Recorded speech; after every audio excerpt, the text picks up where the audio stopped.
Welcome to Between Shelves. where we make connections between literature, theology, philosophy, psychology, and culture.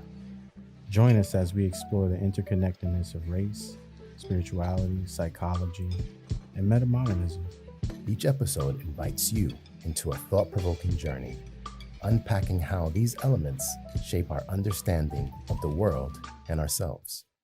My name is Aaron Waldron. We're a religiously traumatized theopoet and a shaman in journey. Our work focuses on creating community and between spaces for religiously traumatized millennials, navigating life beyond colonized religion. And my name is Rafael Reyes. My work is on the importance of imagination and theopoetics in philosophy and religious pluralism. We invite you to Between Shelves To learn, listen, and become. Hello, everyone, and welcome to Between Shelves, episode 8. I'm here with Dr. Aaron Waldron, who's here with us, and Raphael. It's a pleasure to have all of you listening to us. We've been having some really great conversations so far on modernity, postmodernity, meta-modernism, and we're actually going to do something interesting today because we're going to be looking at transhumanism. Now, if you're not familiar with transhumanism, don't worry because you're probably well into the thick of it in our everyday lives. And I'm going to give you a definition, and then we'll start talking about it and have Aaron with us to contribute a bit as well. Transhumanism is the seeking of the human condition and using technology to overcome human limitations, to enhance our physical and mental capabilities. But it's not only that has philosophical, it has cultural, consequences, if you will. And so there's also a philosophical and cultural movement. There's spaces where we're talking humanism, what it is, its effects, how it can affect us in the future. How are we seeing it now? And so it's just so fascinating, and it's important to talk about because where does it fall on the scale of, does it follow a modernistic framework? Does it follow a postmodern framework? Or is it following even a meta-modern framework? And so I'll pause here. Aaron, do you have just some initial thoughts on transhumanism? Yeah, it's interesting. In the little bit of research we did to prepare for this kind of dialogue, we didn't know that such a concept was around since like the 50s. You know what I mean? Like that's so interesting to me that this framework of thinking has been around for so long, yet it's now just starting to catch traction and then is appearing to be like this futuristic thing. But when you think about it, from the 50s to 2025, what's future? And how futuristic are we thinking of going when we're thinking about transhumanism? Because, we are in an age where more terms like cyborg is being accepted and used. We have a lot of military people that have been hurt on the battlefield. And then now they have to, learn how to have a relationship with a prosthetic, And so it's so interesting in terms of transhumanism to think about these concepts, like you said, is in our everyday, when people need additional assistance, a technology that's there to help them, better their human experience. We were thinking of something so simple like Gatorade, right?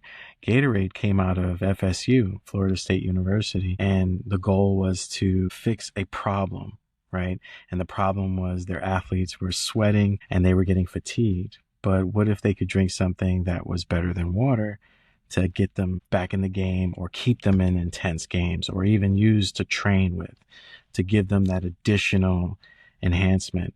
And now it's open to the public where everyone can have some Gatorade, and if you're doing something outside and you're feeling like you need some electrolytes, you drink Gatorade, and that is a form of everyday transhumanism, And I think you're hitting on something really valuable here. I think if we were to slow down and reflect, right, instead of being reactionary and think, we've always been affected by some type of technology. Now, I'm not talking about this type of technology only, but I'm talking about technology as simple as a stone, to be used as a tool to get at something, to get at an effect, right? And that is something that changes the game when we're talking about survival and enhancements, right? Using a rock and shape, forming it into a tool that can cut skin or to cut animal skin to cover us for warmth or to provide some form of food. That's a technology. And that is an enhancement to our very selves that allowed us to thrive and to excel, and allowed us to do things that we were not able to do, right? So you hit upon this idea that we are affected by technology so much, and in its different shapes and forms, whether it's chemistry, biology, physics, so on and so forth, right? Medicines. We are being redefined in some way.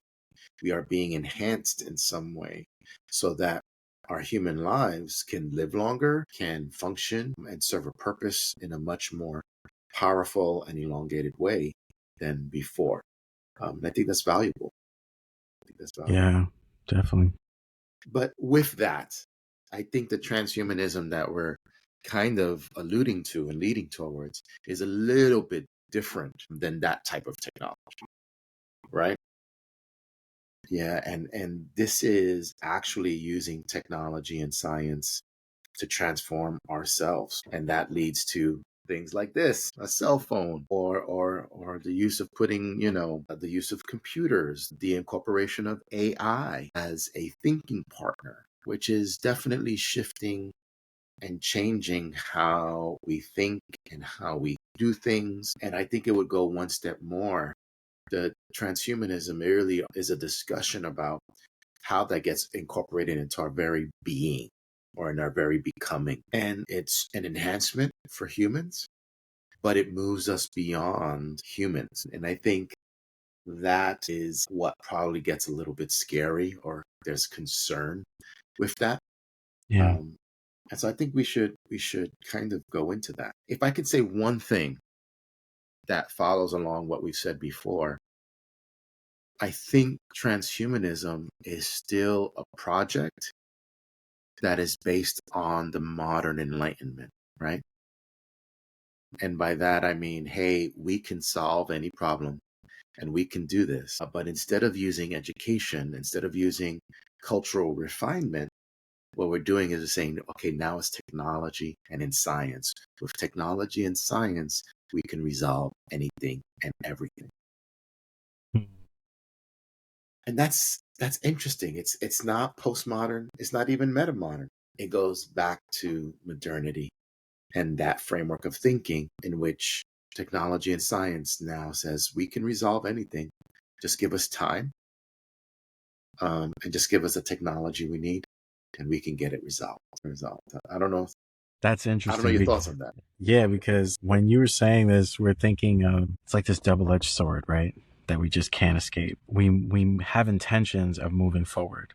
We have intentions of building that high tower. We have intentions, a biblical reference, by the way. We have that intention of coming together to do great, incredible things, right? And change the image of humanity and what humanity is able to do, right? And from a Jungian perspective, really quick, it's interesting to notice how our ego is at play, even like a collective human ego, humanity ego. This idea that, humans are the top of all the chains on earth. And, we are justified by biblical texts in Genesis that state we are the overseers, we're the governors of the land. We oversee, we name the animals, like we have power over these things. We manage these things, like we've categorized it, and we've taken it even to an extent in the modern generation to tax things, like to even take on more.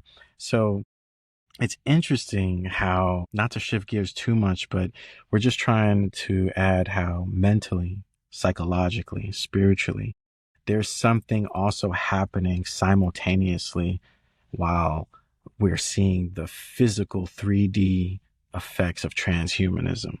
Like there's a inward reflection, in all of us that things are changing too. and that, I think that leads us sort of into the discussion of how, today, 2025, how does AI add to the conversation or the theological dialogue of what does it mean to, understand God? What is God? And what does AI help us do? And it's interesting because in some of the sources we put together and we were researching together and coming up with these ideas of this concept of AI becoming so superior that it can possibly become a God, and so we mentioned that because we have a human fear while we're trying to progress, while we're trying to elevate. We also have these fears of, what if this replaces us? What if this abandons us? What if this hurts us? And at the same time, we're like, no, but this is great. This is innovative. This is going to be better for everybody, and a lot of people can argue right now how AI can be good for humanity and how AI can become bad for humanity. And we can see this in real time in the physical world, especially here in America, this age of surveillance. It sounds like a good idea. It's really cool that an AI algorithm can monitor everybody all at once.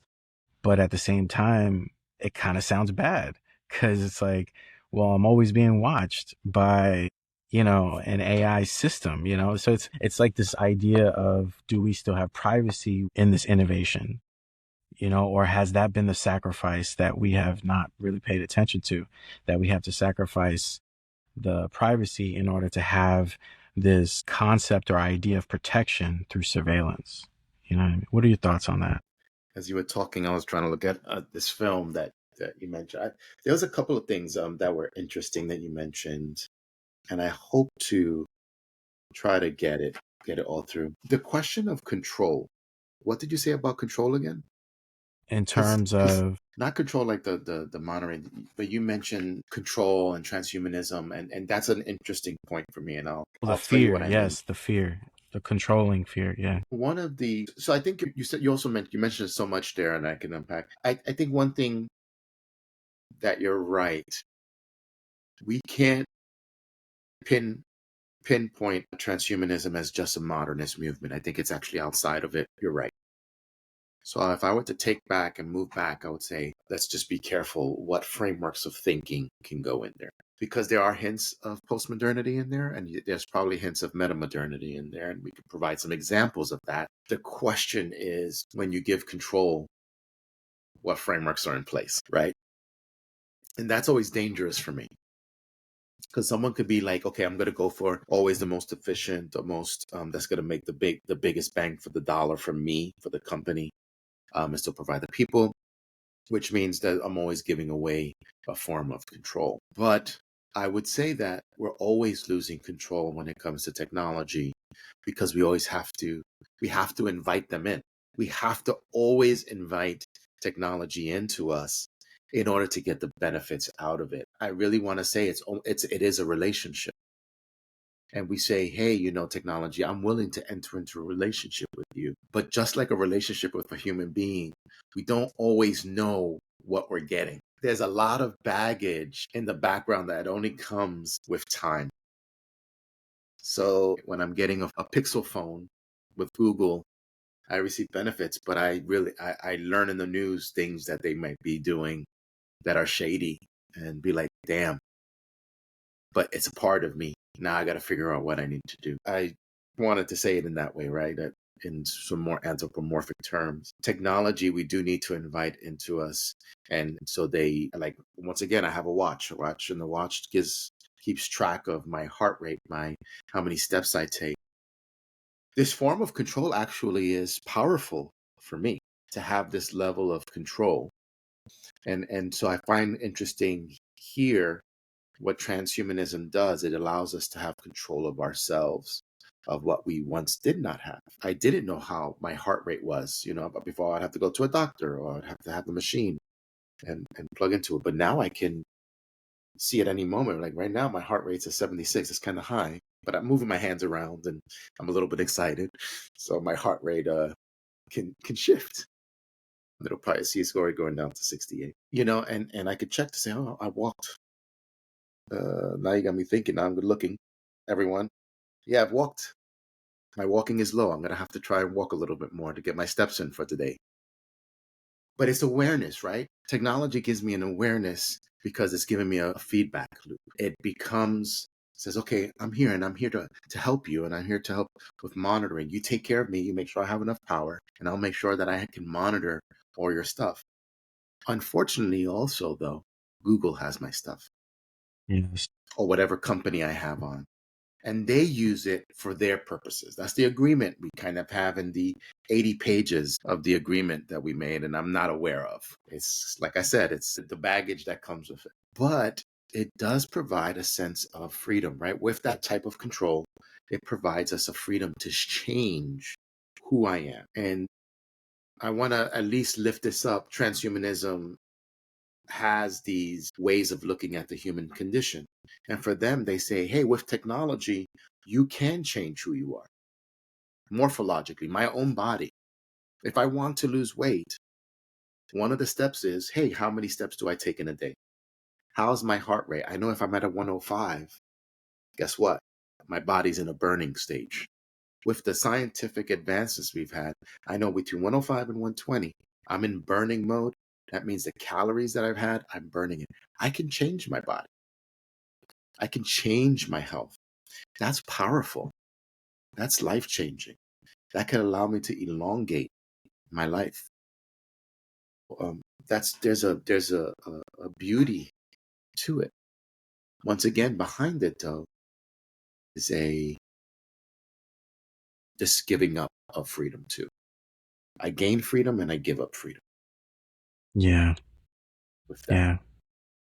You made me think of how, in terms of AI and theology, or AI and faith, right? We could say human faith, that AI can be a great tool or partner to be in relationship with, when you're trying to understand your faith, maybe even keep up with your rituals, how to do rituals and when to do rituals. And it can keep track of all these things for you. For example, like maybe your ritual is dependent upon a certain moon. And instead of you keeping track of that, AI or some sort of app can keep track of that, right? Like that, like you're saying, like your phone has these apps and these health apps and information. It's all about the information and the controlling of that information. But then, like you also brought up, there's the shadow side of this idea that AI in relationship with faith or with religion, particularly the study of sacredness, God, theology, this process, this journey. And that is that going towards the foundation of what the AI understands. So if humans created the AI, that means that humans have to give access to the AI this information, if that makes sense. Sorry.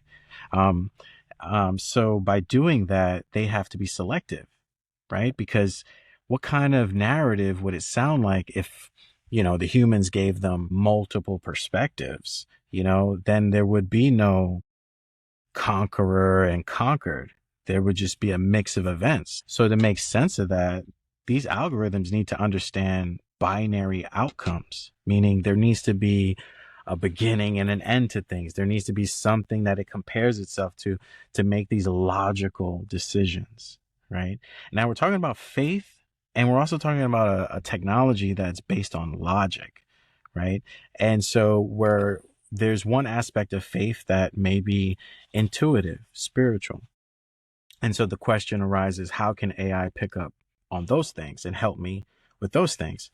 And the simple answer is it can only help you based on what information was put into the algorithm, the system. So it only knows what you told it.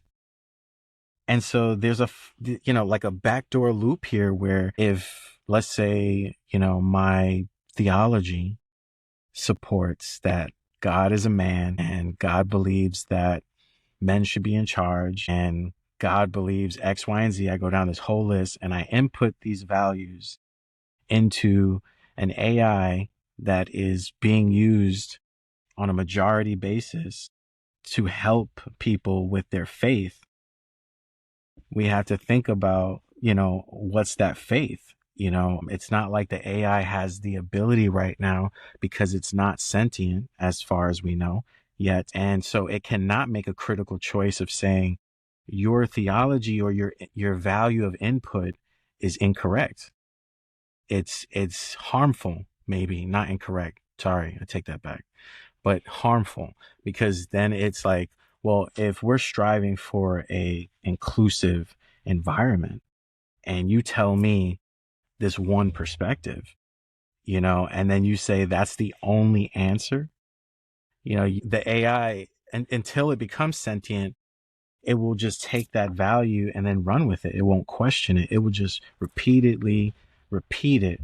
And so if God is white, God is white. That's the outcome. If God has blue eyes, or Jesus has blue eyes, that's what the outcome is. If slavery was voluntary, that is the outcome. Like, we can change the narratives through the AI if we're not careful. And so the AI doesn't help us necessarily critically think. And that was just something that we wanted to bring up as a reminder. It helps us with a lot of things, but it doesn't help us critically think, because at the end of the day, we each as humans have to make choices for ourselves. The AI cannot give us the answers and make the choice for us. No, I think with that part, you're absolutely correct. It's not going to make a choice for us. It'll provide information for us. Here's where I want to hold on to that metaphor and analogy of the relationship we create with AI and with technologies, because I'm going to plug in one of my favorite authors still is Willem Flusser, because I think he's provided and really broken down for us how deeply coded corporations are in systems that we use. I'm going to say it in that way. There's no other way to say it. How deeply embedded and coded are corporations in systems, so that we're influenced by that particular system, and our responses are as such. So when you mentioned, when we feed it a theology, that's how it responds back. I would almost argue, yes, I'm going to say yes and no. It's going to respond to us, but it will respond to us based on what it's allowed to respond to based on the corporation that has prepared it. So let's say, for example, if you look at an American corporation and their use of AI, if you ask it a particular question, it'll say, hey, I can't answer that question. Now, if you use AI from another country, it'll be able to respond to that question, because it's not held by the limitations that the corporation and or government behind it is saying, you can't answer that question, or such and such is going to happen. With that in mind is, once again, this fear of control behind transhumanism is who control the technology and the AI and what's embedded in it and what becomes in communication with us, which makes us lose our freedom, which changes how we think of ourselves. Here's a different example. In the United States, we've always measured our health based on a BMI, body mass index. Some of the newest studies saying that's really not the best indicator for health. So what happens when those articles are removed from the system and removed from AI? And so when we ask, it says, no, BMI is the only thing. Whoever has control of that really runs the show. And then the question of what is truth comes in really into play, right? And how we make our decisions are affected. Yeah. And so that's kind of, this is interesting because it's still about transhumanism. This is still about AI, but now we're talking about these underlying pieces that, for me, Willem Flusser has really been hitting on in his books like Post History, on the universe and technical images, on Does Writing Have a Future, and some of his other texts, communicology. And it's this, who are we inviting when we take on these technologies and we take on this AI? I was using a particular AI and I asked it a political question. It says, hey, I can't do that. But when I went on an outer country, it told me two things. It goes, look, I only have up to this date of data, but I'll give you what I can give you based on that. And boom, it just laid it all out. It's fascinating because what we consider freedom is, or we're being told what freedom is, right? Transhumanism, if I go to that, says, hey, I can change my body. And I really do think that comes at the cost of the mind. Can I say that? So at least in modern enlightenment, the way we changed ourselves was by education and by the use of science and human endeavors. If I were to critique maybe or be asked a question in transhumanism, we kind of do away with sort of like this human enlightenment and this human growth for just our body changes, life extensions, and information. But we still lack the deeper notion of values to come at a more honest response to humanity. We leave intact that others can denigrate other human beings and call them less. That doesn't get tackled, right? And that then, the battle of values is the one who has the most money and the most technology. And what information can I deny you so that you can think the way I do through the systems I provide for you and that you rely on? Let's pause there. In this thought-provoking episode of Between Shelves, we dive into the transformative concept of transhumanism and digital identity. This emerging framework reimagines meta-modern thought through the rich, complex lens of being human and experiencing Blackness through cultural experiences, histories, and narratives. From art to philosophy, culture, and spirituality, we're unpacking how transhumanism and digital identity disrupts outdated frameworks around race, belonging, digital presence, and self-expression, opening up new pathways for reimagining the future. Whether you're a seeker, a scholar, or just curious about the evolution of identity in our ever-changing world, this dialogue has something for you. Catch the latest dialogue Between Shelves, streaming now on all your favorite podcast platforms. Don't forget to subscribe, share, and leave us a review. Let's explore the in-between together. And now, let's return to our dialogue with Aaron and Raphael as we continue exploring how transhumanism and digital identity reshapes our understanding of identity, creativity, and the ever-evolving journey of becoming in the 21st century. We went too deep. We went kind of too deep in there. You kind of threw us in too deep, and I at least want to highlight certain aspects of transhumanism that we can lay the ground for. And just as a note, and our next guest, Dr. Philip Butler, he's in the Iliff School of Theology. Phenomenal. He's a transhumanist, a Black liberation transhumanist, fabulous human being, a good friend of ours. And he'll have his own spin on it, and I honor it because I think it's. But I always have my qualms about it. I always have my, things that I still think about and have concern over. But if we were to look at transhumanism, they would say that enhancement is a good thing, right? Mm-hmm. And using technology to enhance ourselves is important and valuable and good, and you mentioned some of them, heart transplant. We could have an electronic heart transplant that monitors, and the doctor can monitor it from the outside. We can control it. Technology of medication for diabetes type 1. The doctor can monitor it and change the increments of the medicine from far away, right? These type of technologies that enhance us for good. Valuable, life-saving, important. It provides morphological freedom, right? I can change who I am with these systems and how it tracks my data, turns my stuff into information, making it useful, and I can really do stuff. It provides choice and autonomy. That's an interesting one. Yeah. Using, once again, it's similar to the morphological piece. It provides me information, so I'm free to make choices. It's value independent, and that's where I find my problems. My problem is always when you say value, it's like, that's where the problem lies, but we won't talk about that right now.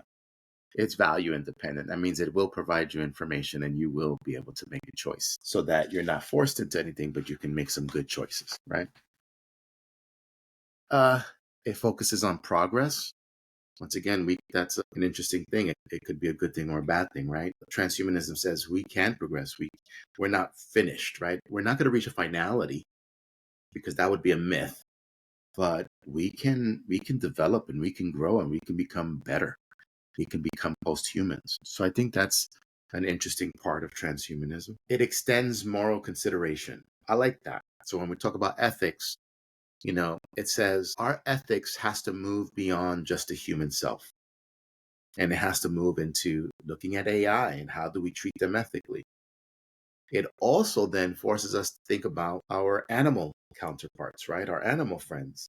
If I am in solidarity with artificial intelligence, then I too have to be in solidarity with my animals, brothers and sisters, and I need to treat them ethically. And we really need to think about that. How do we treat others around us? Now, as human beings, we have a problem with that. You know that. You've written on that heavily, that for us as humans, in particular certain groups, there's a big problem on how we treat other humans. That's why it's also another problem when we think about how we treat AI, robotics, animal counterparts, doing it.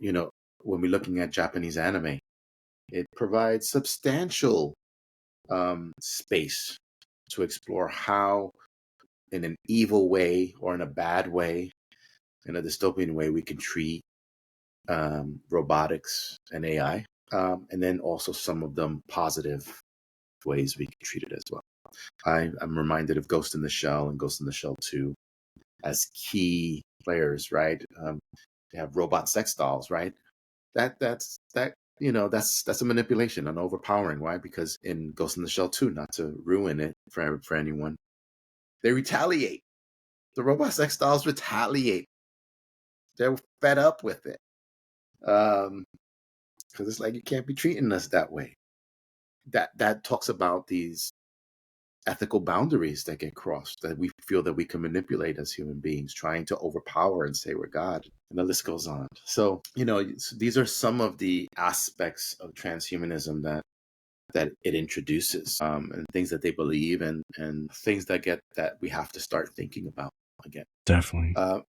And I think, to go back to something you said, transhumanism does make an interesting question about the divine, about God, what we understand as God. Transhumanism does reject sort of like the older ways of thinking about the divine and God because of the lack of maybe reasoning, the lack of progress.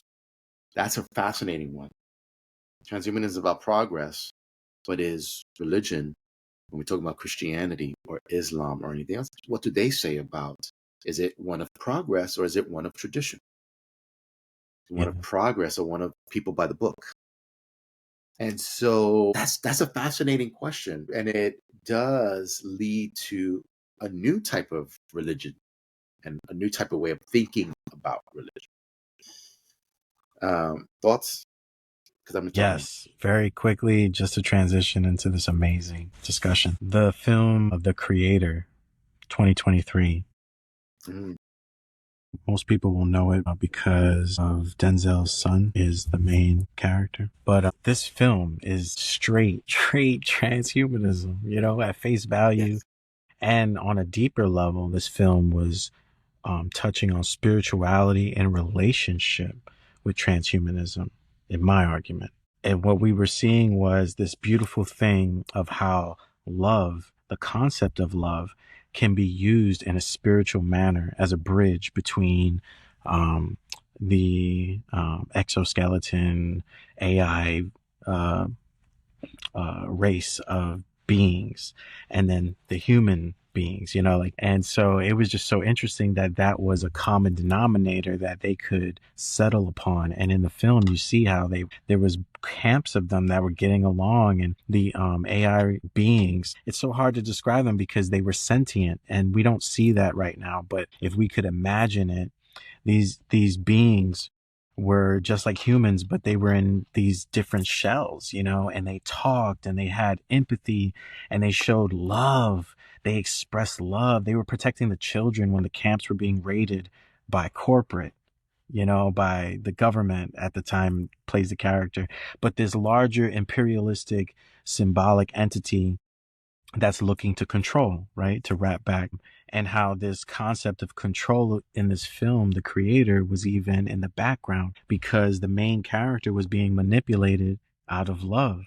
He was in love with who we find out to be is the leader of the rebellious group, the movement. And her father had a really important part to play in the significant increase of this AI technology that gave life to a whole new race, conscious race, and how corporate or empire made the narrative that they pushed a button and killed all these humans, and that now they need to be hunted and destroyed because they're a problem. And we can see really quick that when they express that they're a problem, it's because they're out of control, out of the control of empire, because they're thinking for themselves now. They're beyond chat GPT at this point in this story, in this film. And so this is what, pushes us to the futurism theories and ideas like that. Is this a possible future where this could be the relationship between, biology and mechanics, or AI and spirituality, because we are spiritual beings in these biological vessels. And so, transhumanism is also reminding us of that. Like this thing, like you keep saying, is deeper. It's so deep. Like we're scratching the surface barely right now, because nobody on earth can define what does it mean to be human. Like this is as far as we can come in our most brilliance, is that it's an experience, but we cannot settle upon what kind of experience it is. It is such an abstract, unimaginable, and argumentatively very minimal boundaries, the human capacity is just so phenomenal. Like we've done things that we never could have imagined before, and we keep doing these things. And so we're pulling from something that's the unknown. You know what I mean? And so if humans can do this, and if some sort of sentient AI in the near future can do this, then that right there tells us that, this human experience is beyond just our biological flesh, and that the variations are, a spectrum amongst consciousness. You know what I mean? Like we start shifting gears here. And this is important because if we're talking about theology, we're now stepping into a realm where we have to start acknowledging things psychologically, hint, hint, a religious trauma, the forcing of conformity, taking away people's freedoms, like all these things, like you said, have to be spoken upon. And we have to deal with these issues and challenges, because if we don't, our survival is hanging on these things because we keep killing each other over not understanding these principles or concepts.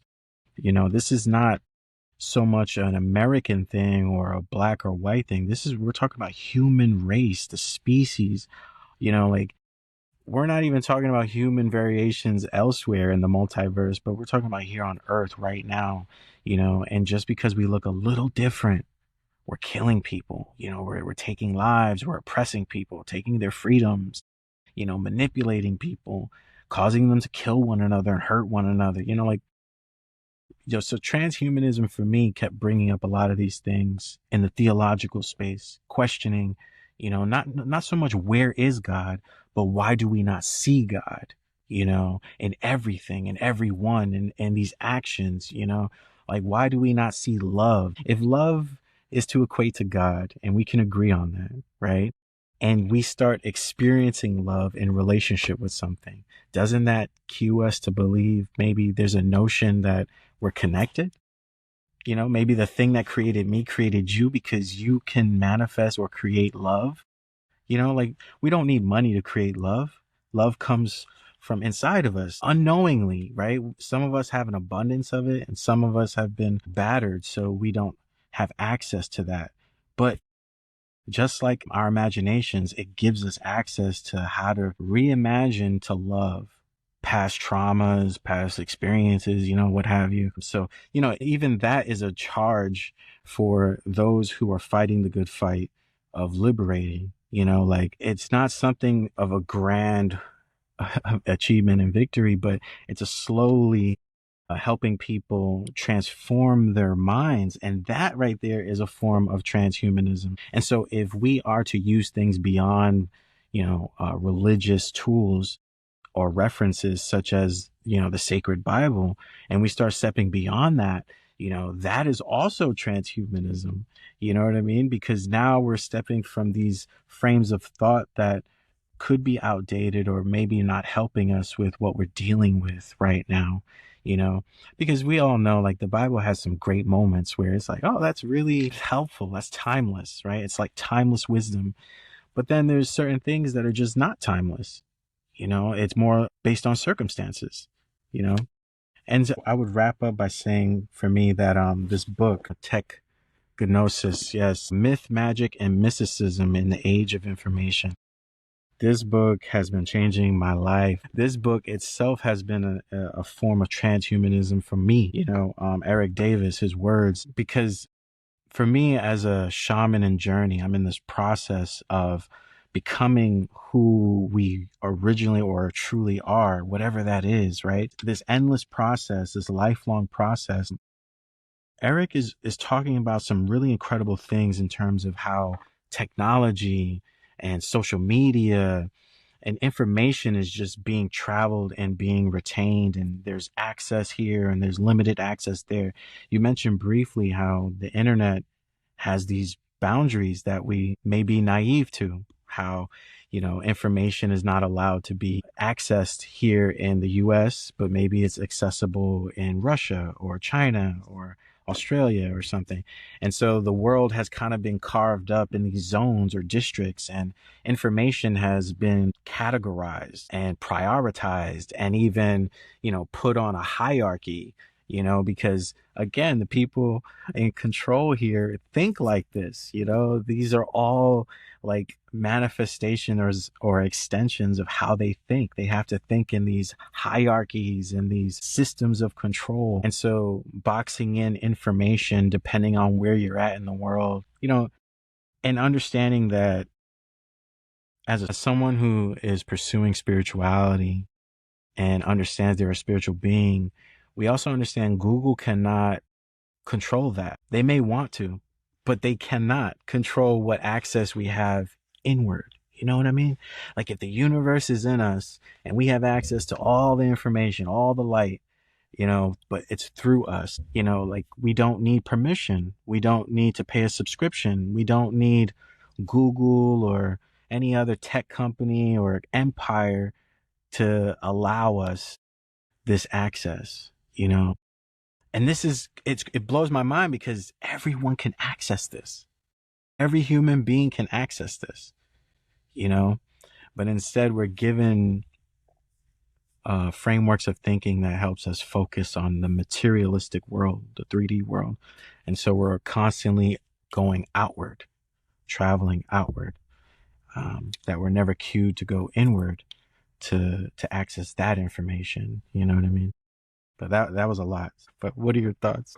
No, I'm grateful for what you were talking about there, and the reminder that there's these outward pieces. I think one of the components that we struggle with on spiritually is we think that the inward and the outward are not the same, and we got to be careful not to say the outward is nothing. It's all about the inward, right? Because then we get to extreme forms. I say that because you mentioned this word and you mentioned this thought. The word was spectrum. And the reason why that for me was profound, and I wrote something down, I'll tell you what it is, but it's something that I hold to and something that my own work is about, is saying we need to be able to imagine these religious traditions together to get a much more intense understanding of the divine, what we understand as the divine.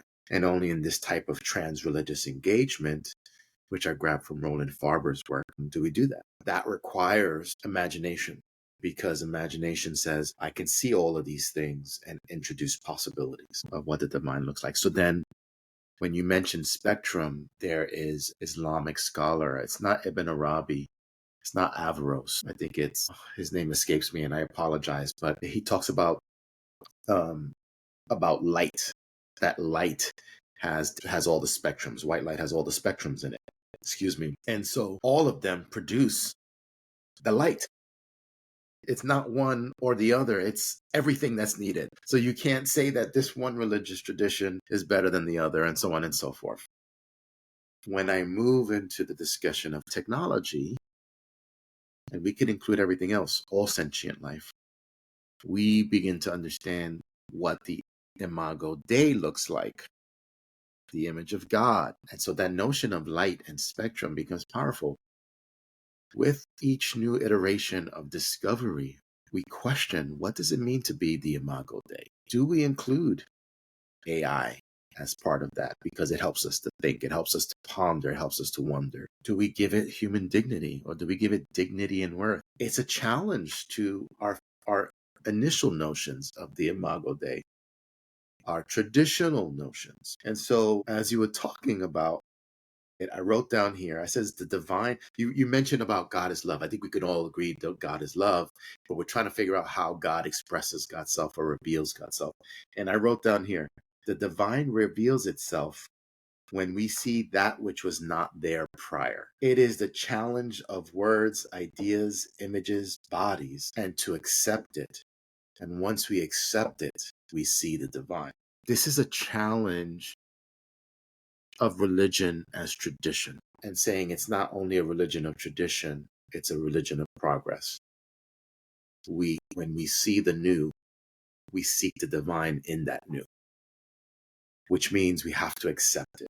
This is where I think transhumanism has there's something about it that we need to explore. It feels like, I think in Matrix Revolutions, right? That's the last one, the fourth iteration. There is a scene when they're not in the matrix, they're outside of it, right? They're in the societal space, but there weren't only human beings there. They actually had the souls of the technology of what was in the system, of what in the matrix outside with their representation, right? They had like these nanobots, miniature ones that created these silhouettes of these technological souls, if you will, and that they were able to interact. And that type of interaction allowed for a much more interesting and intricate and powerful realization of what it could look like if we were in solidarity as opposed to being in opposition to one another, right? And it hails looking back at the historical framework of how the Matrix began in the film, in which human beings didn't want AI, treated them like shit, knocked out, they clouded the sun so they couldn't get power, and then says, okay, we're going to have to do what we need to survive. It's about survival, and they used human beings, human beings fighting for their own survival, countering, finding some sort of equilibrium, so to speak. But in that space was a space of possibility, a space of, this is what harmonization could look like. This is what harmony looks like. This is what it means to reveal some sort of divine showing when we accept ourselves, when we accept these differentiations, these differences, and we see what could happen. And so transhumanism is introducing that challenge within the religious framework. It's both fascinating and scary because we would need to decenter ourselves and who we think we are in order for that to come into fruition, in order for that to take place. And there's a beauty to it, but I still am talking in an idealistic way. And I still want to throw in Willem Flusser when he says, but when we do that, we also introduce that corporations are involved in it. They have their own desires, right? And most of those desires are from shareholders. And those shareholders really care about one thing: making my money grow. So I temper all of these positive and these beautiful aspirations with this dealing that, hey, we also got to reckon with that reality as well. Yeah. But let's pause here. I think this has been some fascinating conversation, right, on transhumanism, the incorporation of AI, what it means, some of the ethics and the frameworks of thinking around it, and why it brings concern, why it could bring hope, right? looking at those two, and hopefully it leaves everyone some food for thought, and it'll be a good, at least, foundation for our guest in the next podcast, Dr. Philip Butler, who is also a transhumanist, a Black liberation transhumanist, and see what he says and his thoughts and ideas. Now, hopefully, it'll bring some fascinating conversation. Definitely, definitely. All right.